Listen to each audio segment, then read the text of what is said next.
सर्वसामान्यांच्या हक्काचा आवाज जागर जनस्थान।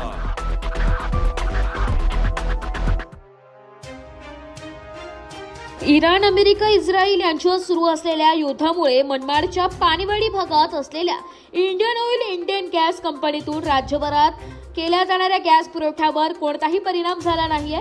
कंपनीच्या गॅस बॉटलिंग प्लांटमधून रोज 130 ते 140 ट्रकच्या माध्यमातून राज्यातील वेगवेगळ्या भागात सुरळीतपणे घरगुती गॅस व व्यावसायिक सिलेंडर पुरवठा केला जात असल्याची माहिती ट्रान्सपोर्टर कांतीलाल लुनावत यांनी दिली आहे। सध्या तरी कोणत्याही प्रकारचा तुटवडा नसून भविष्यात युद्ध लांबले तर थोडा परिणाम होण्याची शक्यता वर्तवली जात आहे। काय परिस्थिती आहे गॅसची? मनमाडमध्ये पानेवाडीला प्लांट आहे इंडियन ऑइलचा, इंडियन गॅस सप्लाय होतो, तर इथून बऱ्याच ठिकाणी माल जातो। इथं कुठलाही परिणाम नाही युद्धजन्य परिस्थितीचा। भविष्यात काही झालं तर सांगता येणार नाही, पण आज रोज इथून साधारणतः 150 ते 250 गाड्या आहे। रोज इथून 130 ते 140 गाड्यांचा सप्लाय होतो। कुठेही काही फरक नाही, रोजच्या प्रमाणे काम चालू आहे।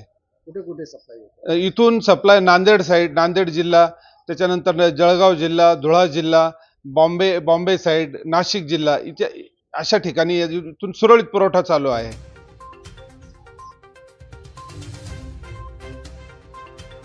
जागर जनस्थानसाठी प्रतिनिधी अमीन शेख, मनमाड।